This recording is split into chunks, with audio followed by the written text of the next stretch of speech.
Hallo und willkommen. Ich bin Meister Lehns and you're watching Get Germanized, Austrian German versus Germany German Part 2. I am bored. What should I do? Ich weiß. Get Germanized. In this episode we're gonna compare the German terms to Austrian German terms like we did in episode 1. If you haven't seen that one, check this video out definitely after you watch this one. And I'd say we'll just get started right away. In Germany German, an eggplant is called die Aubergine. And in Austrian German, it's Melanzani. I think, Melanzani, yeah. Very different, and I'm not sure where that's coming from. Maybe one of you knows. Melanzani versus Aubergine. If you're in a restaurant in Germany and want to pay for everyone, then you say, wir möchten zusammenzahlen. We want to pay combined, basically, that means. And in Austrian German, you say gemeinsam zahlen, which means paying together. It's kind of confusing because it implies that you would pay all of you would pay. I mean, it makes sense, yes. It's just different. It's just different. Gemeinsam zahlen versus zusammenzahlen. If you want to put trash away in Germany, you would put it in der Mülleimer. Der Mülleimer. And in, well, Austrian German, this is called der Mistkübel. Der Mistkübel. Der Mistkübel. It's just a very different word for it. I mean, it makes sense. Basically, mist is also trash.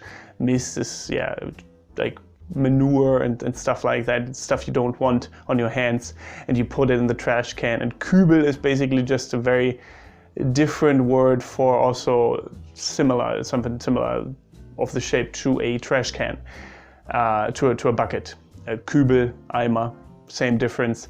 Der Mistkübel versus der Mülleimer. If you want to say goodbye in Austria, there is a phrase, an infamous phrase that I don't understand, and it's called Foodie Baba.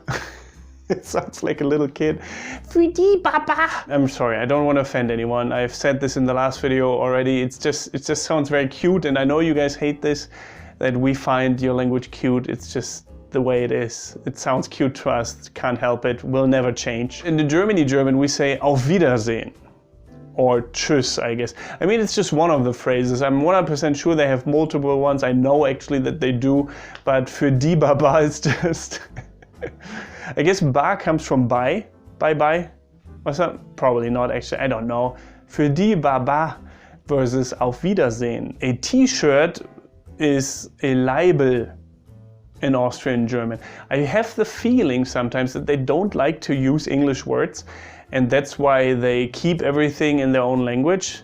Ladle versus T-shirt. We say T-shirt in Germany German. And a Kastel is basically a shelf in the kitchen, and we would say Küchenregal. I guess. Das Küchenregal versus Kastel. And Kastel, again, is shorter, more convenient to say, I believe at least. So I like the Austrian German word for this better, actually. A ladle in German is die Kelle, or a soup ladle is die Suppenkelle, right? And in Austrian German, this is der Schöpfer.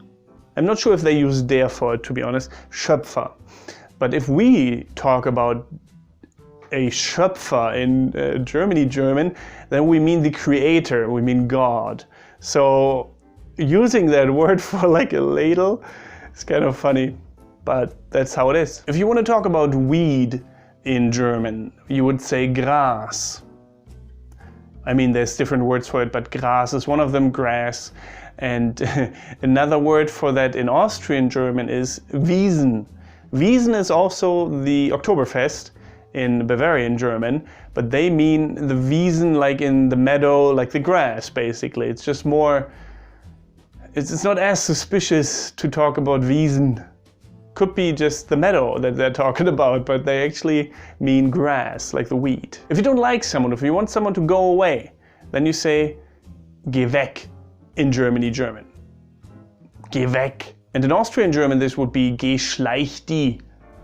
Geh schleich die. At the same time though, if you pronounce it a bit differently, Geschleichti? Or something like that. Geschleichti? Then that could mean like, really? That's crazy. I can't believe it.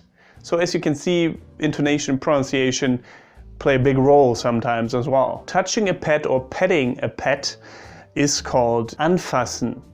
Anfassen. To touch something, anfassen.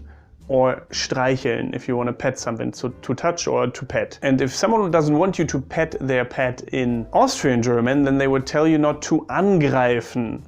Angreifen the pet. And angreifen in German means to attack. So don't attack my cat, basically. Don't touch my pet. Angreifen. If someone sneezes, like that, just more realistic, then you would wish them Gesundheit in German. So health, Gesundheit. In Austrian German you would say Helf der Gott, Helf der Gott, Helf der Gott. Something like that, Helf der Gott. So help you God. Basically, oh you're sick, help you God. If you have to fart in German you would say Furz. For it, like der Furz, the fart. And in Austrian German, this is Schass. Schass. Again, I'm not 100% sure about the pronunciation since I'm not Austrian. Schass versus Furz. Furz. Schass. Schass sounds a lot like the German word Schiss, which means shit. Like basically, oh, das war ein guter Schiss. Was a good shit. I'm so sorry. And last but not least, granteln versus beschweren oder sich beschweren.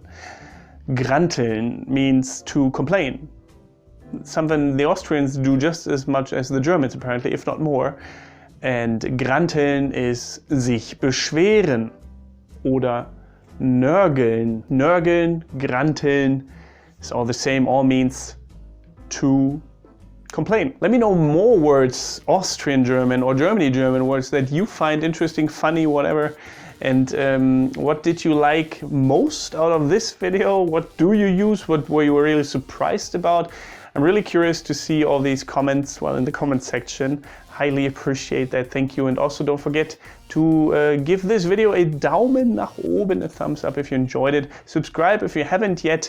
And apart from that, thank you very much for watching. Don't forget to get Germanized. Goodbye and auf Wiedersehen.